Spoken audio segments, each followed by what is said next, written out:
దయచేయండి నాయన.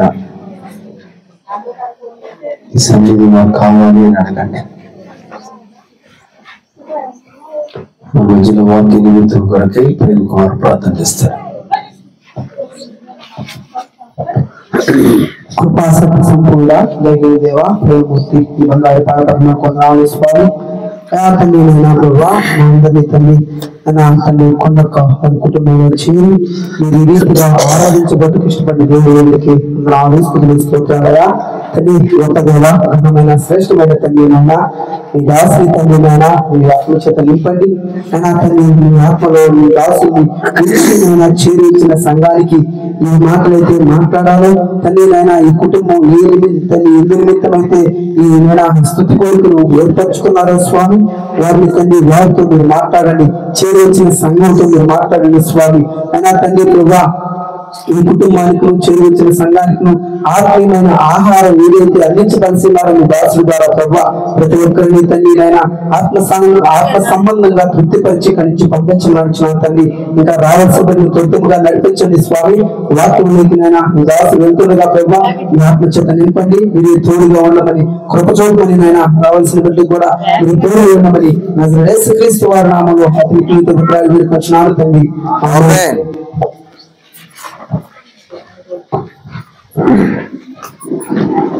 హల్లెలూయా. అందరూ చేతులు పైకెత్తితే హల్లెలూయా. దైవ జనాంగమా, ఈరోజు కొండక్క స్టెఫనా మాలేద్రైన అహరోన్ వాళ్ళ ఇంట్లో జరుగుతున్న ఈ కృతజ్ఞత లేక ఈ స్థుతి కుడిక ఊరంతటికి భోజనాలు పెట్టడానికి కాదు, గుర్తుపెట్టుకోవాలి మాట. ముఖ్యంగా అహరోన్ అన్న కొండక ఇద్దరైనా భోజనాలు పెట్టుకోవడానికి కొరకే అయితే కృతజ్ఞత కూడికి పెట్టుకోవాలి. నేను ఉన్న సత్యం చెప్తా. ఏదో ఒకటి మాట చెప్పుకుని మా ఇంట్లో భోజనాలు అంటే అందరు చేసిపోతారు. కొంచెం ఉంది కుటుంబంతో దేవుడు మాట్లాడాలని కృతజ్ఞత కూడికి పెట్టుకోవాలి. త్వరగా ప్రార్థన అయిపోయిందయ్యా, అందరూ ఊరంతా భోజనాలు చేస్తున్నాయంటే ఇంకెందుకు ప్రార్థన? ప్రార్థన అనేది దేవుడు మన కుటుంబంతో ఏం మాట్లాడతాడు అందుకు ప్రార్థన, అందుకు కృతజ్ఞత కూడిక. అంతేనా? దేవుడు మాట్లాడండి ఎంతసేపు ఏలాగో ఈ రోజు చేయడానికి దేవుడు మాట్లాడకుండా 2 లెగ్ పీసులు 4 దమ్ము ముక్కలు వేసుకొని మంచి కూర వేసుకుని కడుపుని తిరిగిపోతే సరిపోద్దా? కాదు కదా. అందుకని దేవుడు అన్నాడు, మనుషుడు రొట్టె వల్ల జీవించడు కానీ దేవుడు ద్వారా జీవిస్తాడు, మాట ద్వారా జీవిస్తాడు. అన్న మీరు కూడా కూర్చోండి, మీరు కూడా బాగండి, మీరు కూడా అన్న కూర్చోవడానికి ప్రయత్నించండి. ప్రియమైన దేవుని బిడ్డరా, చూడండి, నాకు ఇందాక జేఎక్క ఫోన్, అయ్యా తొందరగా సమయం అయిపోతుందంట, వాళ్ళు ఫోన్లు చేస్తున్నారు, ఊరంతా పిలుచుకున్నారంట, భోజనాలు పెట్టుకోవాలంట. టకటక ప్రార్థన కానిస్తే అందరూ భోజనాలు పెట్టుకుంటాం. ఒక పక్క ప్రేమ, అన్న త్వరగా ముగించాలంట. ప్రియమైన దేవుడు బిడ్డరా, త్వరగా ముగించబడ్డానికైతే కృతజ్ఞత గురి కాదు. నేను నా మనసు మిమ్మల్ని, మీ మనసుని బాధ పెడితే క్షమించండి. కుటుంబ వ్యవస్థ నిర్మాణకుడు దేవుడే. ఈ సృష్టికి ఆది సంభూతుడు దేవుడే. ఈ సృష్టినంతా సృష్టించినప్పటికీ సృష్టి అంతటిలో దేవునికి ఇష్టమైనది ఏది అంటే మనిషి. ఏంది? మనిషి. సూర్యుడు కాదు, చంద్రుడు కాదు, భూమి కాదు, ఆకాశము కాదు, నక్షత్రాలు కాదు. దేవుడు ఇష్టపడింది మానవుని కుటుంబ వ్యవస్థను. ఏమిటంటే ఈ భూ ప్రపంచంలో దేవుని చేత నిర్మించబడినది ప్రతిదీ అది మనిషి కోసమే నిర్మించబడింది. మనిషి మాత్రం దేవుని కోసం నిర్మించబడ్డాడు. దేనికోసం? మనిషి దేనికోసం నిర్మించబడ్డాడు? దేవుని కోసం. దేవుని ఉనికిని అర్థం చేసుకునేది మనిషి మాత్రమే. పశువు కాదు, మేకలు కాదు, గొర్రెలు కాదు. ఇవి అర్థం చేసుకో. ఏం అర్థం చేసుకుంటాయి?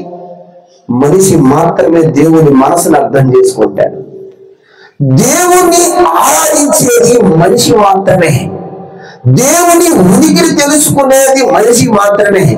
నిజమైన దేవుని అర్థం చేసుకోవాల్సింది మనిషి మాత్రమే. ఈరోజు మనిషి దేవుని మర్చిపోయి ఆచారాలకు అలవాటు పడిపోయినాడు. సృష్టిని కలుగు చేసిన దేవుని మరిచి సృష్టానికి పూజిస్తా ఉన్నాడు. దేనికి పూజిస్తున్నాడు? సృష్టానికి. ప్రియమైన దేవుడు బిడ్డలారా, నా సంఘస్థులు అలా ఉండకూడదు. కృతజ్ఞత కూడిక జరిగితే నాకన్నా ముందు మీరు ఉపవాసాలతో దేవుని దగ్గర కనిపెట్టుకోవాలి. నాతో ఏం మాట్లాడతావు, నా కుటుంబంతో ఏం మాట్లాడతావు? త్వరగా చెప్పుంటే అందరికి భోజనాలు పెడితే ఏం ప్రయోజనంలే. దేవుని వాక్యం హృదయంలో పడితే నీ కుటుంబానికి ఆశీర్వాదం. 100 మందికి భోజనాలు పెట్టినా దేవుని ఆశీర్వాదం లేకపోతే వ్యర్థం. నేను ఒకరికి కొండకి చెప్తాను ఈ మాట. దేవుని కోరిక మానవుడు దేవుని ఉనికిని తెలుసుకొని దేవుని ఆరాధించాలి అని. ఈ కుటుంబంలో జరుగుతున్న స్థుతి కూడిక వల్ల మీరు ఏమి తెలుసుకోవాలంటే ఈ ఒక్కరోజే కాదు, ప్రతి నిత్యము దేవుణ్ణి మీరు ఆరాధించాలి. ఏంది? ప్రతి నిత్యం. ఈరోజు ఒక 100 మంది ఉండొచ్చు, రేపటి దినాలు ఎవరు లేకపోవచ్చు. అయినా కూడా మీ కుటుంబంలో కృతజ్ఞత స్థుతి ఆరాధనలు జరుగుతూనే ఉండాలి.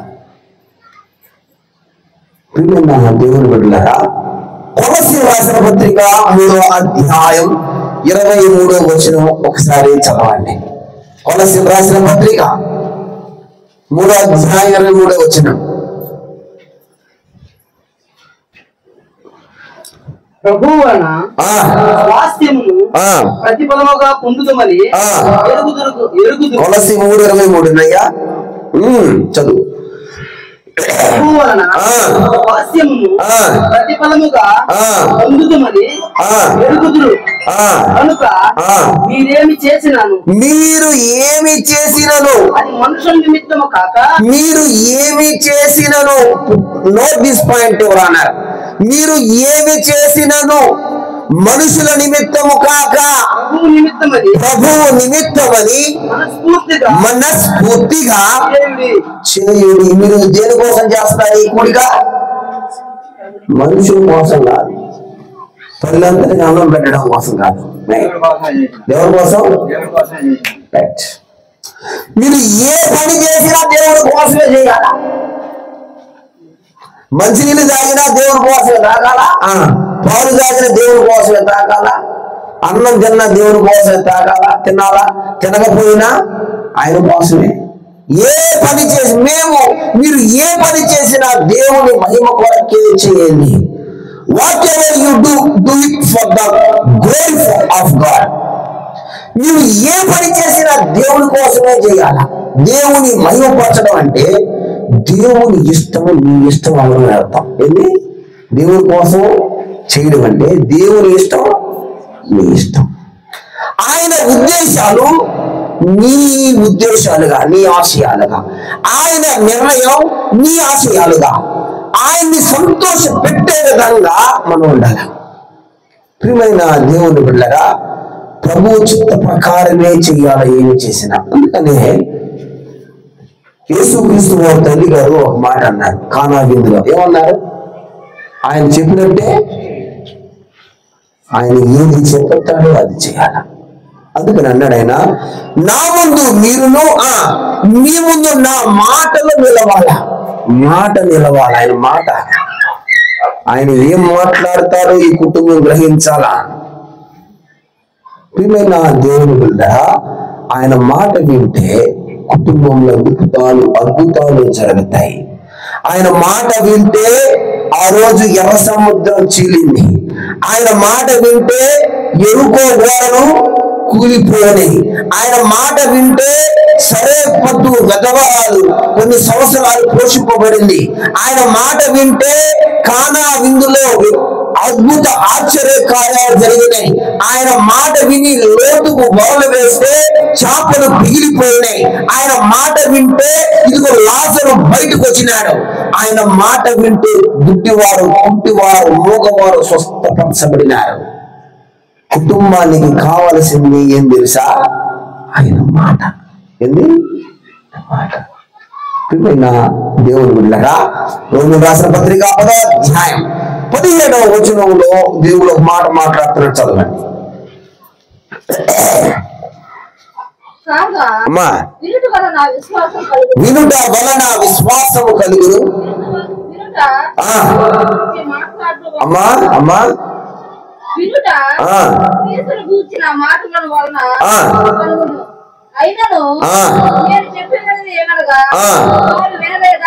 చాలు. వినుట వలన ఏం కలుగుద్దంట? విశ్వాసము కలుగును. కుటుంబాలు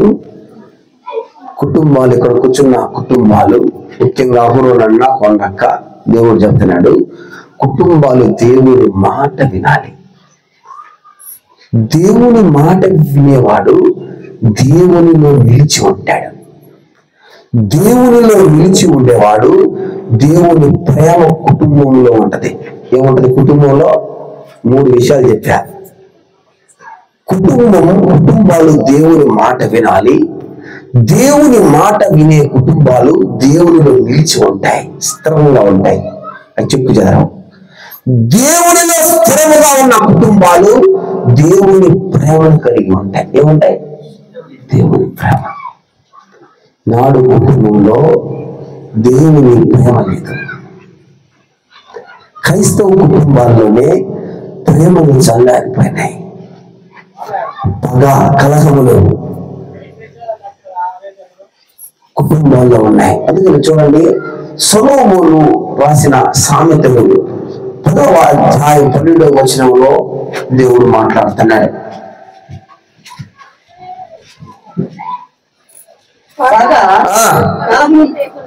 పగ కలహమును రేపును, ప్రేమ దోషములన్నిటినీ కప్పును. ఏమంట? పగ ఏం రేపుద్దంట? కలహము. ప్రేమ ఏం కలుగుద్దంట? ఎన్ని దోషాలు ఉంటాయో అని దోషాలు కప్పేస్తుందంట. కుటుంబంలో భార్యాభర్తలకు, మళ్ళీ చెప్తున్నా, కుటుంబంలో బిడ్డలకు, తల్లిదండ్రులకు, అక్క చెల్లెళ్లకు, అన్నదమ్ములకు ఏముండాలి తెలుసా? ప్రేమ. ఈ ప్రేమ ఎక్కడి నుంచి వస్తుంది? దేవుని వద్ద నుంచి వస్తుంది. 1 కొరింథీయులకు రాసిన పత్రిక 8వ అధ్యాయం 1వ వచనం, 8వ అధ్యాయం 1వ వచనం చదవండి. 1 కొరింథీ 8:1.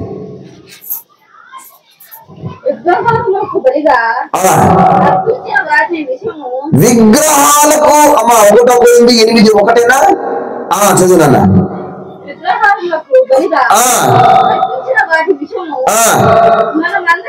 మనమందరము ఎరుగుదము. జ్ఞానము ఉప్పొంగజేయును. ప్రేమ. ఈ మాట కోసం ప్రేమ ఏంటంట? క్షేమాభివృద్ధి. నీ కుటుంబానికి క్షేమాభివృద్ధి దేవుడు ప్రేమ ఉంటే నీ కుటుంబం క్షేమంలో ఉంటది. నీ కుటుంబం సమృద్ధిలో ఉంటది, వృద్ధిలో ఉంటది దేవుని ప్రేమ ఉంటే. ఈరోజు కుటుంబాల్లో ప్రేమలు లేవు. కుటుంబంలో సెల్ ఫోన్లు వచ్చిన తర్వాత ప్రేమలు తగ్గిపోయినాయి. ఏంది? సెల్ ఫోన్లు వచ్చిన తర్వాత తల్లికి 2 కొడుకులు ఉంటే ఒక్క కొడుకుతో మాట్లాడుకోండి. వాడు అక్కడ సెల్ ఫోన్లు వస్తుంటాడు. ప్రేమలు తగ్గిపోయినాయి. అందుకనే భక్తుడు అంటాడు, 1 కొరింథీయులకు రాసిన పత్రిక 14వ అధ్యాయం 1 అంటాడు, ప్రేమ కలిగి ఉండుటకు ప్రయాసపడండి. దేని కోసం ప్రయాసపడాలంట?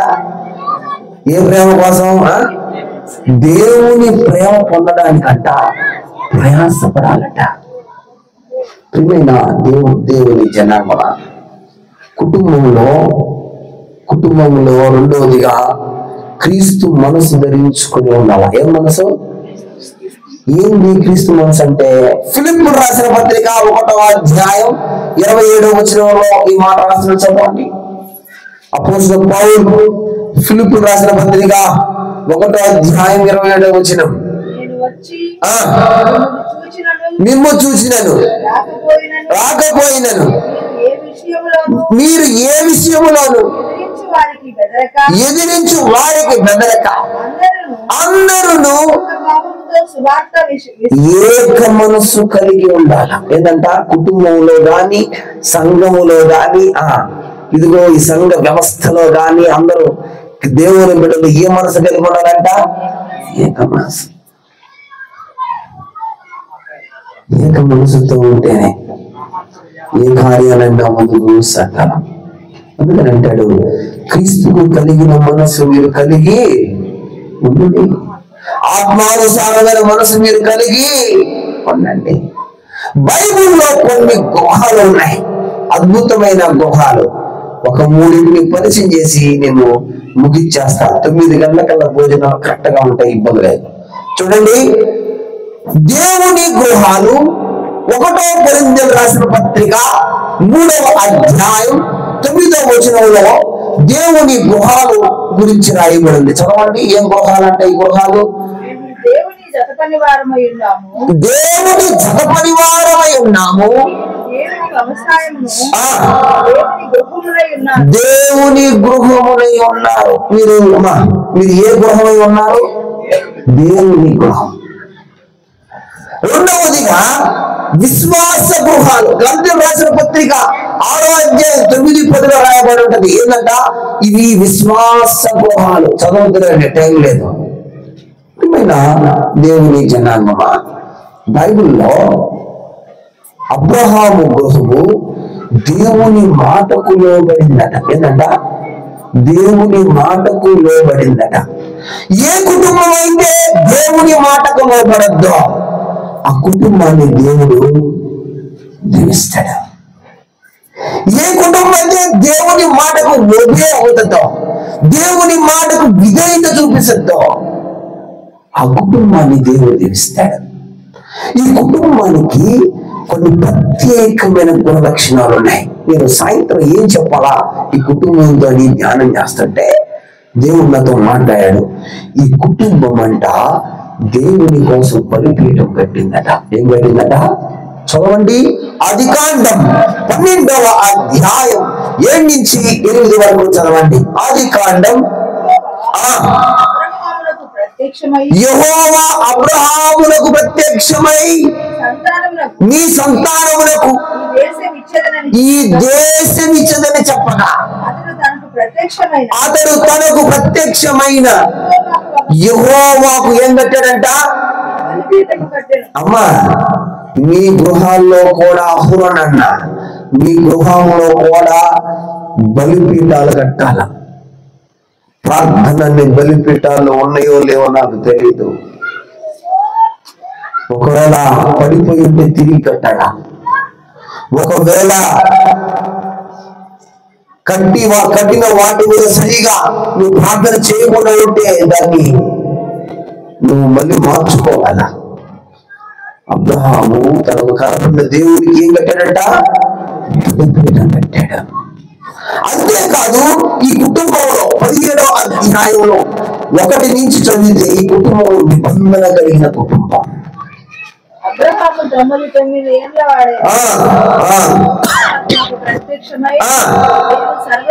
నేను సర్వశక్తి కలిగిన దేవుడను, నా సన్నిధిలో ఎవడైతే నడుస్తాడో నిందారహితుడే ఉండు, నాకును నీకును మధ్య. ఎంత గొప్ప మాట ఈ మాట! దేవుని నిబంధన కుటుంబం మీద ఉంటది.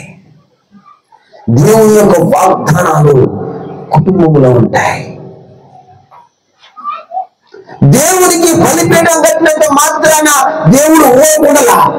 అబ్రహాం, నువ్వు నా మాట వింటే, ఇదిగో నేను లక్ష్యం పెడితే, ఇదిగో నాకు నువ్వు ఒబే అయితే, నేను నీకు నాకు మధ్య ఒక నిబంధన ఏర్పరచాలనుకుంటున్నా.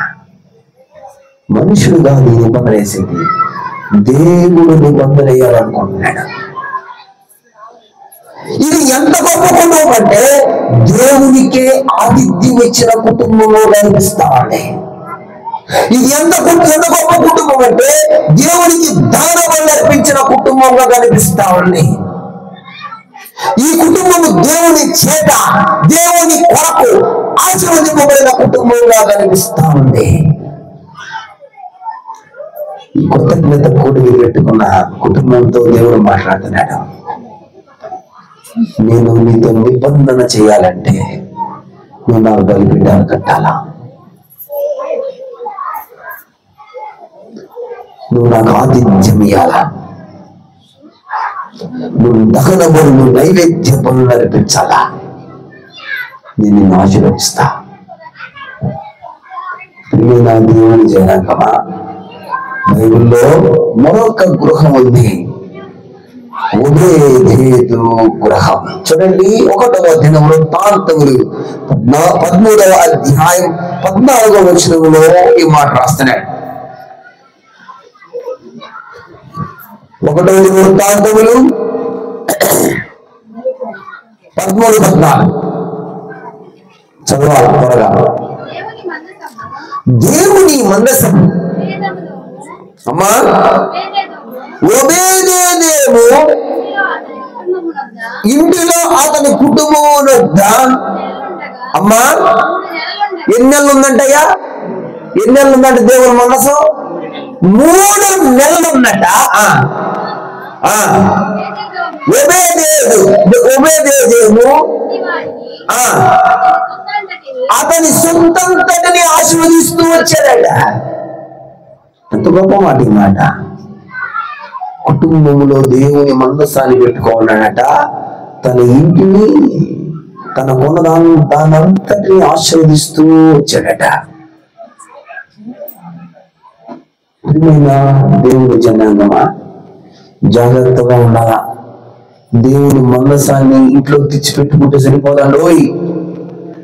ఆ మందసం ఉన్నప్పుడు నీవు జాగ్రత్తగా ఉండాలా, నీ భార్య జాగ్రత్తగా ఉండాలా, నీ పిల్లలు జాగ్రత్తగా ఉండాలా. ఆ మందసాన్ని ఇంట్లో పెట్టుకున్నావు, దేవుని ఇంట్లో పెట్టుకోవడం నువ్వు మీరు జాగ్రత్తగా ఉండాలా, భయము భక్తితో ఉండాలా. దేవుని సేవించిన ఇల్లుగా ఈ ఇల్లు కనిపిస్తా ఉంది. దేవుని పని చేసిన ఇల్లుగా ఈ ఇల్లు కనిపిస్తా ఉంది. దేవుడు నివసించిన ఇల్లుగా, దేవుడే ఈ సృష్టికర్తే నివసించిన ఇల్లుగా ఒబేదేదేము ఇల్లు కనిపిస్తా ఉంది. ఎంత నిష్టగా ఉన్నారో, ఎంత నిష్టగా ఉన్నారో, ఎంత పద్ధతిగా ఉన్నారో, ఎంత పద్ధతిగా దాన్ని ఆరాధిస్తున్నారో. 3 నెలలు ఆశామాషి కాదు. మాటలో తేడా ఉండకూడదు, కంటిలో తేడా ఉండకూడదు, చూపులో తేడా ఉండకూడదు, నడకలో తేడా ఉండకూడదు, ఇదిగో చేష్టాల్లో తేడా ఉండకూడదు, తేడానే కనిపించకూడదు. మందసం ఇంట్లో ఉంది. దాన్ని తాకిన వాళ్ళందరూ వచ్చిపోయినాడు. ఈయన మాత్రం ఇంట్లో పెట్టుకొని ఉన్నాడు. ఎంత జాగ్రత్తగా ఉన్నాడో, బహుగా ఆశీర్వదింపబడుతూ వచ్చాడు. ఇంట్లో మనసు ఉందా? మీరు జాగ్రత్తగా ఉంటున్నారా? ఆయన నిజంగా ఆరాధిస్తుంటే మీ కుటుంబాలు దీవించబడతాయి. దేవుని జనాంగమా, ఉందా మీ ఇంట్లో మనసు? కడుతున్నారా? బలి పెట్టాలి. ఏడుస్తున్నారా? ఏడుస్తున్నారా? నిష్టగా బ్రతుకుతున్నారా? దేవుని జనాంగమా, బైబిల్లో మరొక గృహం ఉంది. ఇది యేసును ప్రేమించిన గృహం. ఎవరు ప్రేమించిందంట?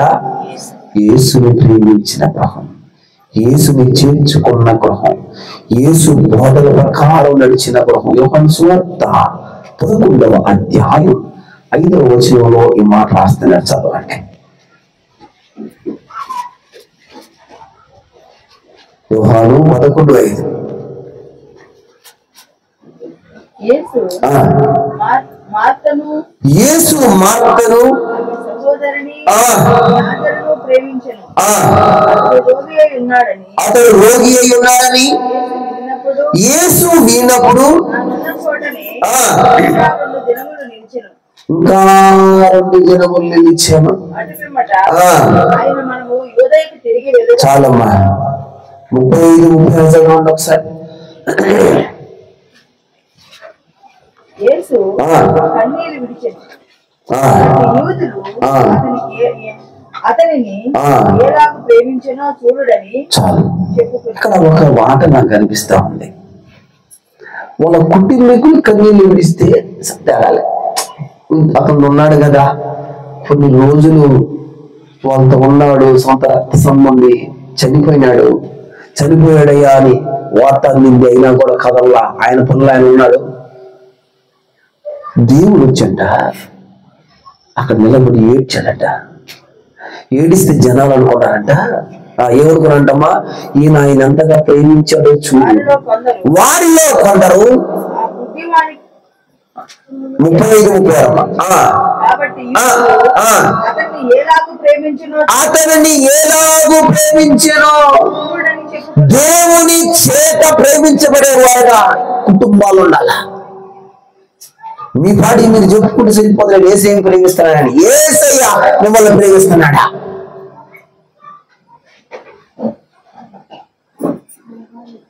ఏసయ్య బోధన ప్రకారం మీరు నడుస్తున్నారా? ప్రియమైన దేవుడు ఉన్నారా? క్రైస్తవులు కూడా ఈ మధ్య ఆచారాలు తగలబడిపోయినాయి. ఏమని చెప్పాలా? ఏమని ఆచారాలు? ఏమయ్యా ఆచారాలంటే, ఇల్లు కట్టుకుంటే ఏం ముగిస్తారు? పొంగిపోతే ఏమమ్మా, పొంగిపోతే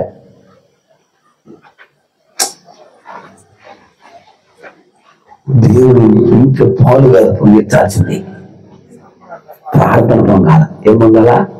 అది పాలు పొంగి పారితే అంట సమృద్ధి.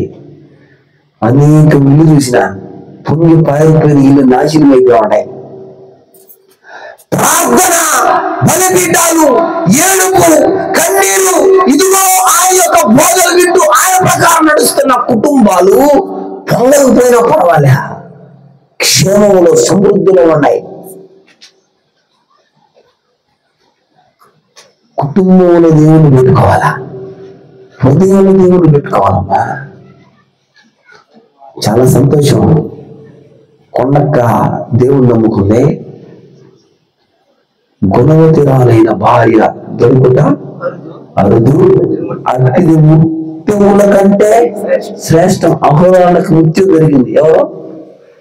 కొండక్క. ముత్యమేమి? ఆమె తన భర్తను మార్చుకుంది. హల్లెలూయా, హల్లెలూయా. నేను వచ్చినప్పుడు చెప్పాడయ్యా, నేను బాప్తిసం తీసుకోవాలనుకుంటున్నా. తీసుకున్నా, మంచిదే అయ్యా. నేను బాప్తిసం ఎట్టకేలకు తన భర్తకి బాప్తిసం ఇప్పించేసింది. గొప్ప తండ్రిట.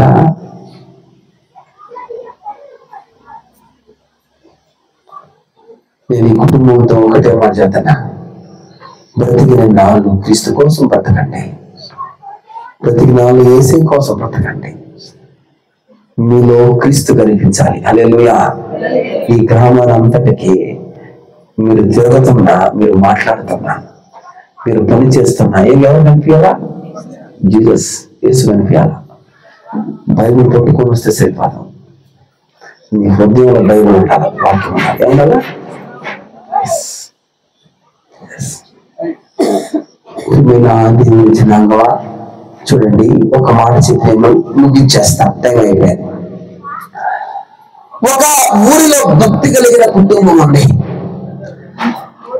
అపోస్తల కార్యంలో 10వ అధ్యాయం 1వ వచనంలో ఈ భక్తి గల కుటుంబం తెలియపరుస్తా ఉంది. ఇటలీ పటాలములో శతాధిపతి కొర్నేలు అను భక్తి గలవాడు ఒకడు నచ్చా. ఇతను ఎవరంటమ్మా? భక్తి కలిగిన వాడు. దేవుని యందు భక్తి కలిగిన గృహం, ధర్మం చేసే గృహం, ప్రార్థించే గృహం, ఇది నీతిమంతుని గృహం, దేవునికి భయపడే గృహం, జనులందరి వలన మంచి పేరు పొందిన గృహం, ఆత్మల రక్షణ కలిగిన గృహం, ఇదిగో సువార్త ప్రకటించిన గృహం, అనేక మంది రక్షణకు కారణమైన గృహముగా ఈ గృహాన్ని దేవుడు మనకు తెలియపరుస్తున్నాడు. నీ గృహాలు ఎలా ఉన్నాయి? నీ గృహాలు ఎలా ఉన్నాయా? నీ గృహంలో ఆత్మీయత వృత్తి పడుతుందా? క్రీస్తుని పరిచయం చేస్తా ఉందా? ఏ రోజైనా ఈ కుటుంబంతో దేవుడు మాట్లాడుతున్నారు. మీరు రక్షింపబడిన తర్వాత మీరు ఎంతమందికి సువార్త ప్రకటించారు? ఎంతమంది మీరు క్రీస్తు దగ్గర నడిపించారు? ప్రియమైన దేవుడు ఉన్నారా? మన దగ్గర బుజ్జక్క ఉంది, తెలిసింది మీ అందరు. బుజ్జక్క వాళ్ళ వీధిలో జనాలందరికీ దేవుడు సువార్త ప్రకటించింది. హల్లెలూయా, హల్లెలూయా. బుజ్జక్క బయలుదేరితే బ్యాచ్ బయలుదేరద్దే అందరూ తీసుకొచ్చిన కుటుంబంలో దేవుని ప్రకటించే విధంగా నువ్వు ఉండాలి. నీవు తెలుసుకుంటే సరిపాదు, నీ కుటుంబం ఒకటే మారితే సరిపాదు. దేవునికి నీ కుటుంబం, అనేక మంది ప్రజలకి నీ కుటుంబం దేవుని తెలియపరిచేటట్టు ఉండాలండి. దేవుని తెలియపరిచేదాడే దేవుని చిన్నగా ఇదిగో దేవుని కోసం బ్రతకదాం. ఈ కుటుంబం తెలుసుకోవాలా. అబ్రహాము గురించి మాట్లాడాడు, తర్వాత ఉభయదేవ గురించి మాట్లాడాడు, తర్వాత మార్త మరియల గురించి మాట్లాడుతున్నాడు, కొర్నేలు గురించి మాట్లాడుతున్నాడు. నువ్వు ఏ విధంగా ఉండాలనుకుంటున్నావు నీ ఇష్టం. ఇంటర్లో మీరు కూడా దేవుని కోసం బ్రతకండి, దేవుని కోసం జీవించండి. ఆయన తప్ప, ఆయనకు వ్యతిరేకంగా కుటుంబంలో ఏ కార్యం చేయకూడదు. ఇదిగో భోజనాలైనా సరే ఆయన సంతోషపెట్టిన తర్వాతే, యాజకుడైనా సరే లేకపోతే నీ ఇంటికి వచ్చే పెద్ద అధికారైనా సరే ముందు ఆయన్ని సంతోషపెట్టిన తర్వాత ఎవరైనా. ఆయన మాట నువ్వు వినకుండా నువ్వు ఏమి చేసినా ప్రయోజనంలే, రక్షింపబడకుండా నువ్వు ఎన్ని దాన ధర్మ కార్యాలు చేసినా ప్రయోజనంలే. ఇదిగో నీకోసం రక్తం గార్చిన దేవుడు. సర్వ పాప పరిహారో రక్త ప్రవచన ఆవశ్యకం తదరక్తం పరమాత్యమైన పుణ్యదాన బలియాగం అన్నాడు. సర్వ పాపాలు, ఈ లోకంలోని పాపాలు కడగబడ్డానికి పరమ నుంచి పుణ్యాత్ముడే ఈ లోకానికి దిగి వచ్చాడే.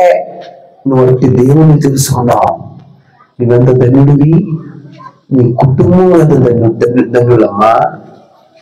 మీరు ఆయనకు ప్రాధాన్యత ఇవ్వండి, ఆయనకు ప్రాతిపదిక పీట వేయండి, ఆయన్ని ఇంట్లో కొలువై ఉండేటట్లు చూసుకోండి.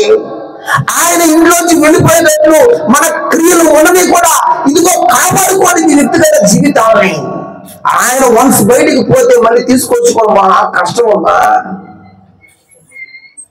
మందసం వచ్చింది 3 నెలలే, రాజుకు తెలిసింది అమ్మో బొబ్బుగా దీవించబడతాడని. పోయిన మందసం మళ్ళీ తిరిగి వచ్చిందా? ఓబేదేవు ఇంటికి వచ్చిందా? ఇంకా దావీదు గుడారంలోనే ఉండిపోయింది.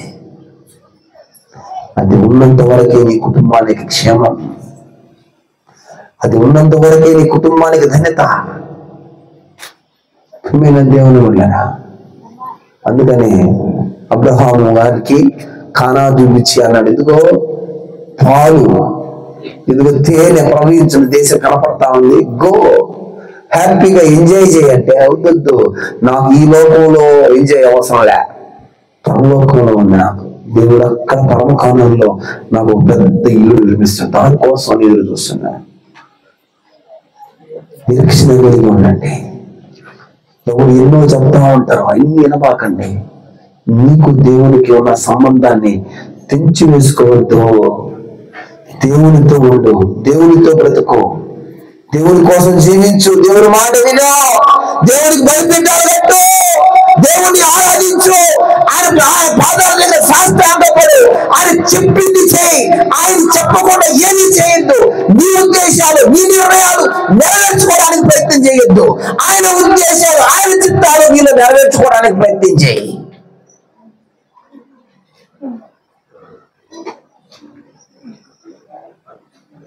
అనేకమైన వ్యక్తులు గొప్ప గొప్ప వాళ్ళందరూ చనిపోయినాడు. నీవు నేను మాత్రమే బ్రతుకున్నామంటే వాళ్ళకన్నా గొప్ప కాదు.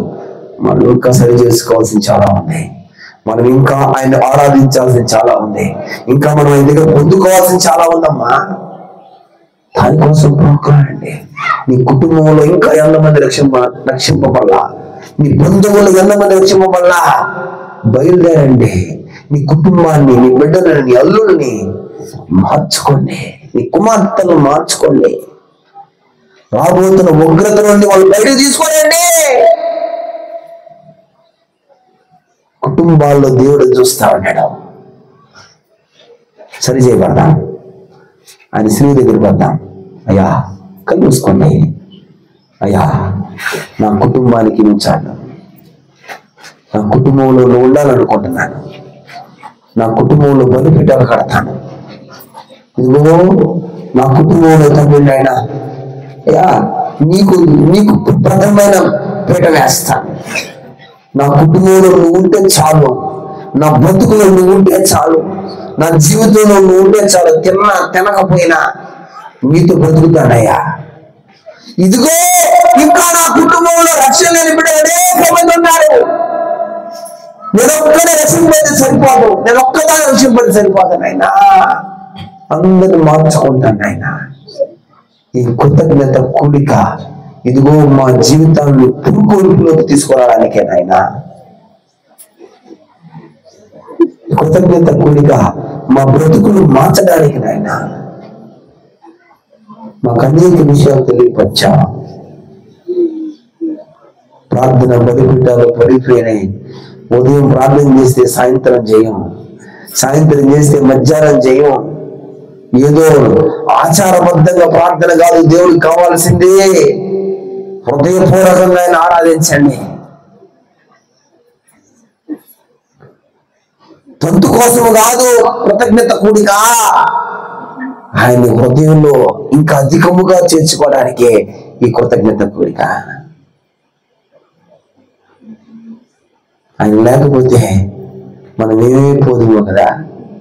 ఆయన లేకపోతే మన జీవితాలు ఏమైపోతాయో, ఆయన లేకపోతే మన బ్రతుకులు ఏమైపోతాయో. ఆయన ఇంట్లో ఉన్నంత వరకే నీ కుటుంబానికి క్షేమం. వన్స్ ఒక్కసారి బయటకు వెళ్తే ఆయన తిరిగి తెచ్చుకోవడం మహా కష్టమమ్మా. ఈ కుటుంబంతో దేవుడు మాట్లాడుతున్నాడు. నేను మీ ఇంట్లో ఉన్నాను, నువ్వు ఎంత మాత్రం నన్ను ఆరాధిస్తున్నావు.